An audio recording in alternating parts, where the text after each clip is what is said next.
Hi guys, and welcome back to my channel. Today we are going to be reviewing and discussing A Court of Thorns and Roses by Sarah J. Maas. This is the first book in a new adult series that blends fairy tale retellings with fairy lore. And this one is based on Beauty and the Beast, and I believe each book in the series will focus on a new fairy tale or a new myth.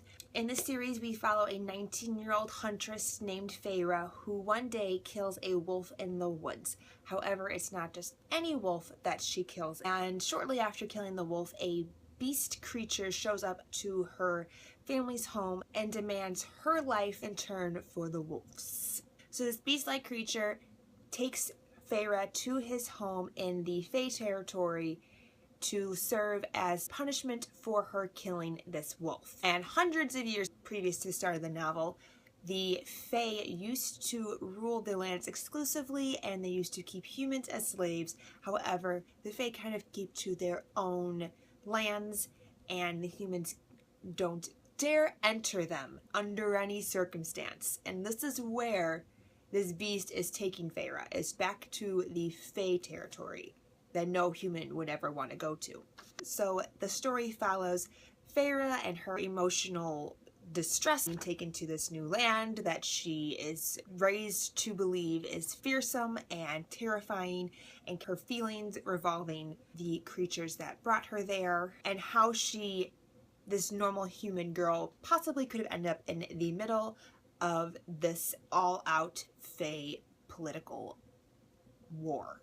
I thought Sarah J. Maas did a fantastic job with the world building, and the writing was just so fantastic that it kept me enthralled and kept me wanting to continue to read and read and read and not put this book down. The creatures that she created and the characters that she created were just, I just fell so in love with them that I wanted to continue reading about them.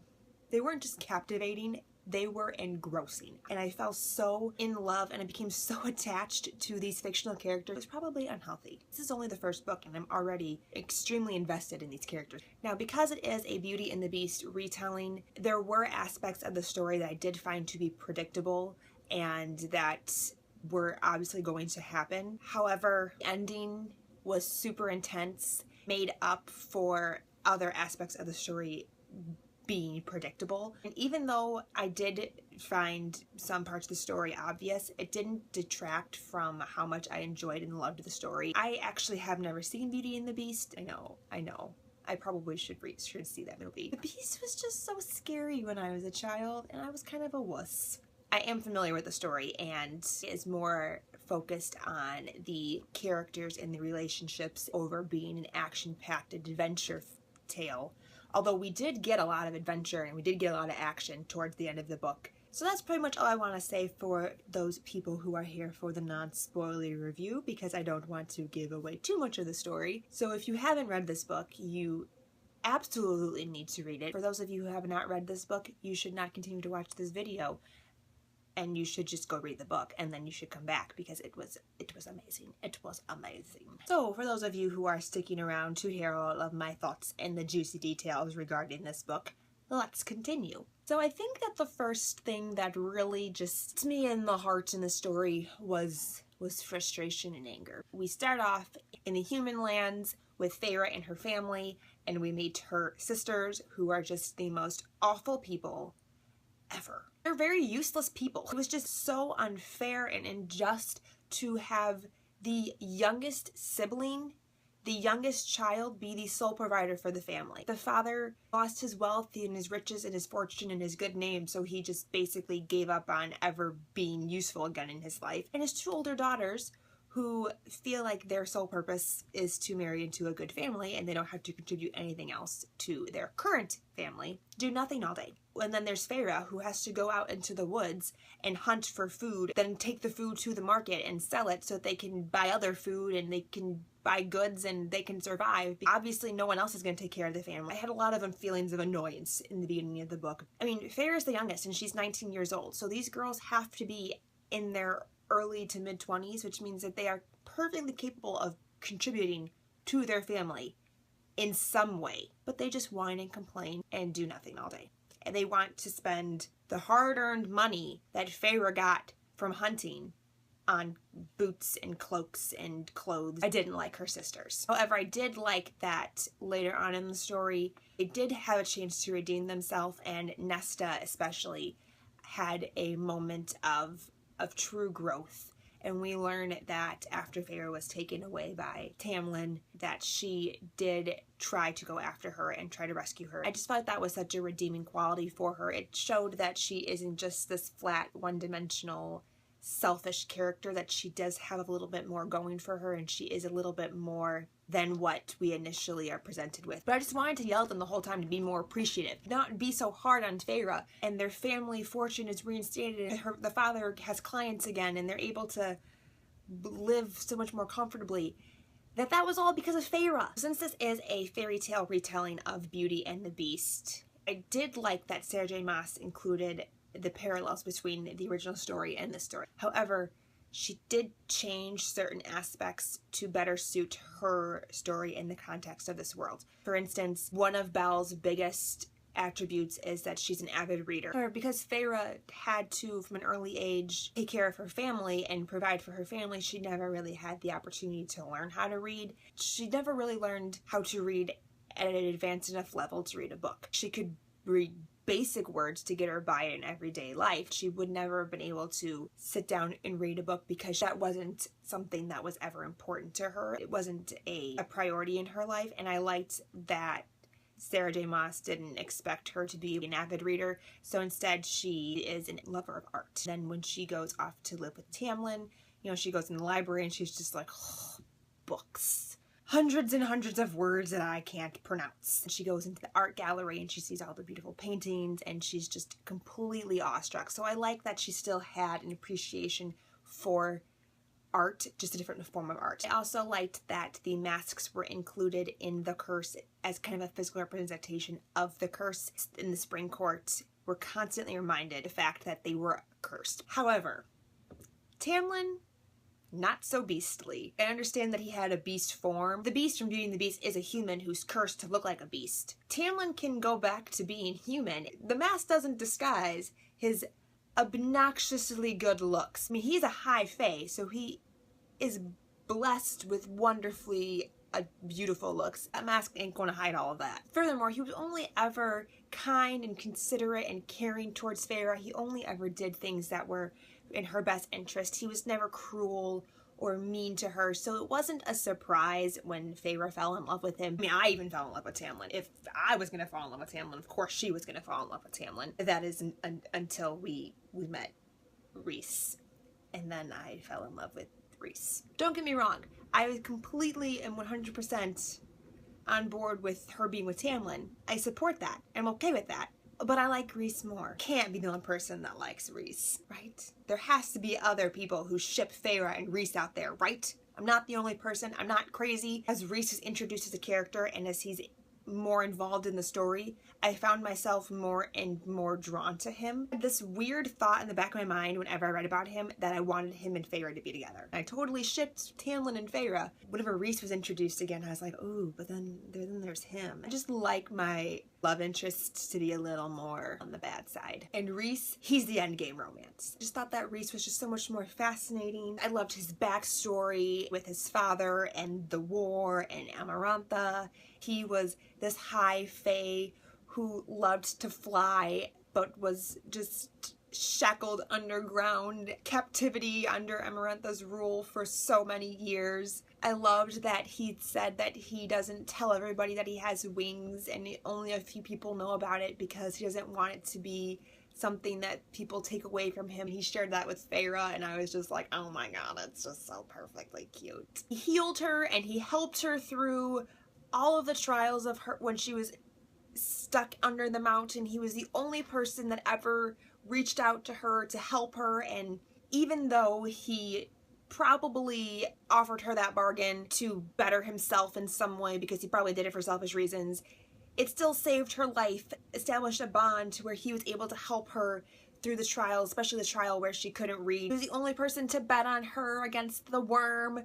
Everyone else thought she was going to fail, and he's the one person that thought that she was going to be able to survive. He was the only person that ever reached out to her. Tamlin was ignoring her. Amarantha knew about that relationship, and so she could use it against against her and against Tamlin. But then also, as I was reading, especially at the end, when Feyre dies and she came back as a high fae, comes back to life and she's dealing with all of these thoughts of, oh, she killed those two fairies, those two innocent fairies for no reason, and she has to live with that for the rest of her life. Now she has to wrestle with all the new feelings of being a fairy when she was a human. And all I could think about reading this entire last chapter was Elena from the Vampire Diaries. Stefan was so perfect for her in every way, and they were so perfect together when she was human. She always kind of had this attraction towards Damon, but it was never gonna work with Elena as a human. As soon as Elena was turned into a vampire, she could no longer be with Stefan. It wasn't going to work with her as a vampire. She didn't have the same feelings. She didn't have the same emotions. She was a different person. And now she had all of these like attractions and stuff to Damon. Her as a vampire and Damon just worked so much better. And I just kept thinking in my head that is exactly what's going to happen for Feyre. Feyre is no longer going to be able to be with Tamlin as a fairy because she's going to have too much guilt, many new things to wrestle with, and he's not going to be able to help her because he loved her as a human. I think he's going to have a difficult time loving her as a fairy because Tamlin is just so light and good. She now has this darkness in her heart because she murdered these two innocent fairies. Rhys can relate to her kind of more like darkness now that she's a cold-blooded murderer. Ooh, and the end of the book. That scene, and then Rhys looks at her and he gets all freaked out and then he just takes off. There's no explanation to what was going on. Rhys mated with her. That's what happened there. And I was like, what? Yes! As soon as Tamlin was describing the mating ritual and between fairies, waiting the whole book for it to happen between Feyre and Tamlin. And then Feyre's turned into a fairy and there is no mating scene that happens.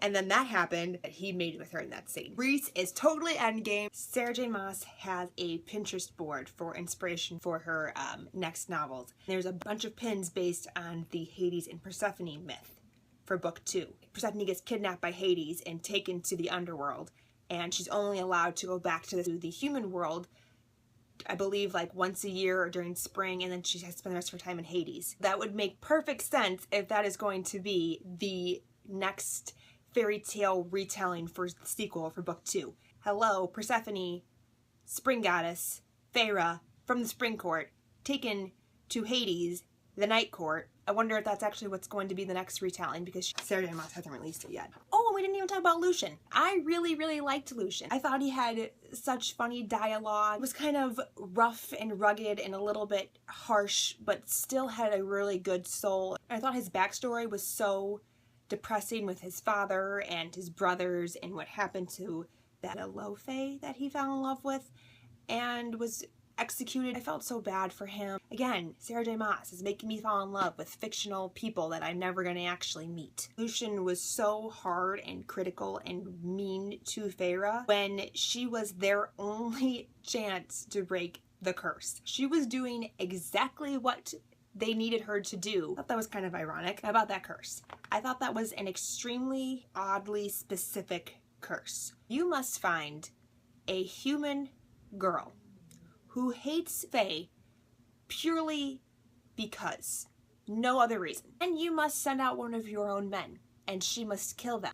Something that no human can actually do. Yet this young girl needs to do it. Then you need to go and kidnap her, bring her back to your court, and have her fall in love with you, even though she has this deep-seated hatred for you. Now you have 49 years. Get to it. And then at the end of the book, the trials, I thought that was so much fun to read about. They were so action-packed. It was just so intense. There was just so much adrenaline going for those scenes. Kick-ass action scenes. However, that riddle was not difficult. Not very good at solving riddles, but I read the riddle once and knew instantly that the answer was love. And Feyre couldn't figure it out. Like, this is not difficult. But maybe that's why she gave it to Feyre, because it was so simple and so easy, and Feyre was going to overthink it, and that's why it was actually so hard. I don't know. But I did like that we thoroughly defeated Amarantha. She is dead and gone. No chance in her coming back. So, I mean, this book could actually almost be a standalone. I am so very glad that this is a series because I need more. But now we do have to deal with the king from the other kingdom, as well as Feyre's transition into being a high fae. We also are going to have the opportunity to delve into the Feyre and Rhys relationship that we better get, or I will be so sad. There is no way Feyre is going to be able to stay with Tamlin after being turned into a high fae. He's just not going to be able to love her the same way that he did when she was human. If you've seen Vampire Diaries, you know what I'm talking about. It's the same situation. I think that's all I have to say about this book for today. Tell me in the comments down below, who do you ship? Are you Team Tamlin or are you Team Rhys? What did you think of that scene at the end? Tell me down below. Thank you guys so much for watching, and until next time, I'll talk to you guys very soon. Bye! I am obsessed with this song right now. You lean in and your lips taste like sangria. Your lips taste like sangria. Your lips taste like sangria. Okie dokie artichoke. Look, guys. You know how I always say I'm never prepared for a video because I kind of just wing them a lot of the time. That's what brings on my charm. I'm prepared today. I took so many notes. Aren't you proud of me? You know, I have an idea in my head of what I'm gonna say, and then I sit down to talk, and then it's just like word vomit every time.